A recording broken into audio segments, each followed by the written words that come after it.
নমস্কাৰ ছাত্ৰ ছাত্ৰীসকল, আজি আমি শিকিম অনুশীলনী 1.2 3 নম্বৰ প্ৰশ্ন। মৌলিক উৎপাদীকৰণ পদ্ধতিৰে তলৰ অখণ্ড সংখ্যাবোৰৰ লসাগু আৰু গসাগু উলিওৱা। তো আমি মৌলিক উৎপাদীকৰণ কৰিম, তাৰপিছত সিহঁত দুটাৰ আমাৰ মৌলিক উৎপাদকবোৰ ওলাই আমাৰ সিহঁত দুটাৰ লসাগু আৰু গসাগু দুয়োটা ওলাই দিম। ঠিক আছে, তো 1 নম্বৰ কি আছে আমাৰ 1 নম্বৰ দিয়া আছে 12 15 আৰু 21। ঠিক আছে, তো ইহঁতৰ আমাৰ কি ওলাম প্ৰথমতে মৌলিক উৎপাদকবোৰ ওলাই লম। তো প্ৰথমতে কি দি আছে 12 মৌলিক উৎপাদকবোৰ ওলাই লোৱা। 12 2ৰে হৰণ কৰিলে 6 বাৰ যাব, আকৌ যদি 2ৰে কৰোঁ 3 বাৰ হৈ গ'ল। তো 2 পূৰণ 2 পূৰণ 3। ওকে, আকৌ 15ক যদি কৰোঁ মই 15 কিৰে যাব 15 যদি মই 3ৰে কৰোঁ 3 5 গুণ 15 লিখিম কি আমি 3 পূৰণ 5। আকৌ যদি 21ক কৰোঁ মই 21ক যদি কৰা হয় 3 7 গুণ 21 হ'ল 3 পূৰণ 7। ঠিক আছে, এতেকে গসাগু কি হ'ব আমাৰ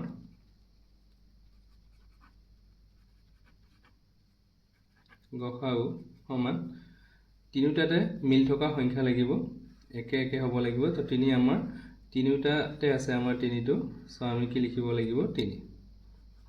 ঠিক আছে, আকৌ এতিয়া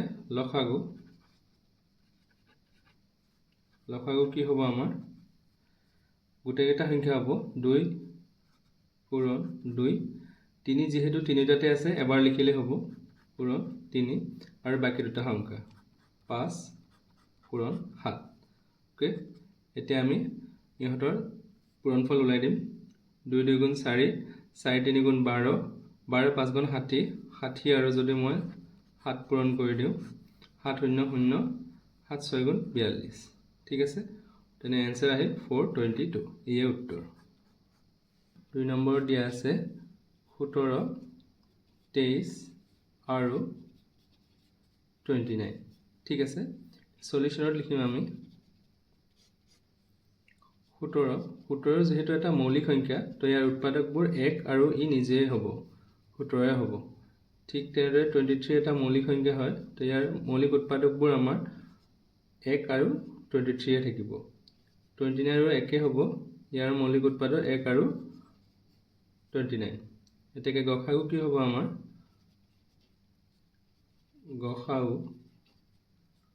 গসাগু হ'ব আমাৰ তিনিটা নম্বৰ আমাৰ একে থাকিব লাগিব। তো গসাগু আমাৰ তিনিটাতে 1 আছে, তো আমি কি দিম 1। ঠিক আছে, তিনিটা আমাৰ মিল থকা হ'ব লাগিব তিনিটা সংখ্যা, তো আমি ইয়াত 1 পাইছোঁ, তো 1 দিম। আকৌ লসাগু কিমান হ'ব পূৰণ কৰি চোৱা 17 পূৰণ 23 পূৰণ 29। ঠিক আছে,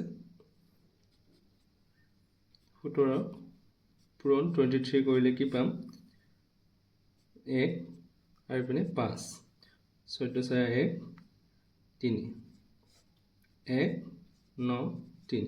আকৌ যদি মই 29ৰে কৰোঁ 9 গুণ 9 9 গুণ 81 1 7 থাকিল 8 3 9 27 আৰু 8 ইফালে 35। ঠিক আছে, আৰু ইপিনে কি হ'ব 2 গুণ 2 3 গুণ 18 7 থাকিল 1 3 গুণ 6 কে 7।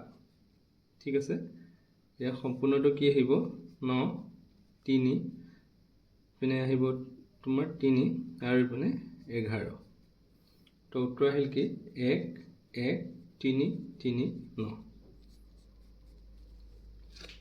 আকৌ 3 নম্বৰত কি দিয়া আছে আমাৰ 3 নম্বৰত দিয়া আছে তোমাৰ 8 8 9 আৰু 25। ঠিক আছে, সলিউশনত লিখিম আমি 8ৰ যদি মই ওলাওঁ কি হ'ব মৌলিক উৎপাদকবোৰ 2ৰে 4 বাৰ হ'ব আৰু 2ৰে 2 বাৰ। তো ইয়াৰ মৌলিক উৎপাদক হ'ব 2 2 পূৰণ 2। আকৌ 9ক যদি মই কৰোঁ 3ৰে কৰোঁ 3 বাৰ 3 পূৰণ 3। আকৌ যদি মই 25ক কৰোঁ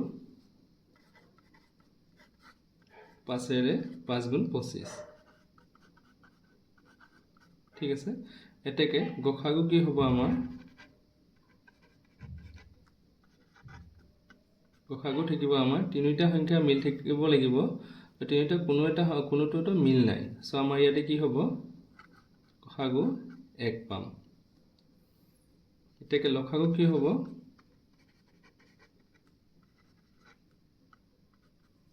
গোটেইকেইটা সংখ্যা পূৰণ কৰি দিয়া 2 পূৰণ 2 পূৰণ 2 3 পূৰণ 3 পূৰণ 5 পূৰণ 5 গোটেইকেইটা পূৰণ কৰি দিয়া 2 2 গুণ 4 4 2 গুণ 8 8 3 গুণ 24 এটা 24 লগত 3 পূৰণ কৰি দিয়া 3 4 গুণ 12 দিয়ে 7 থাকিল 1 2 3 গুণ 6 কে 7 ঠিক আছে 7 হৈ গ'ল আকৌ এতিয়া 72 মই যদি 5 ৰে কৰো 5 2 গুণ 10 7 5 গুণ 35 একে 36 ঠিক আছে আকৌ মই 5 ৰে কৰিম 0 6 5 গুণ 30 0 5 3 15 3 18 তো উত্তৰ কি আহিব আমাৰ 1800 এই আমাৰ উত্তৰ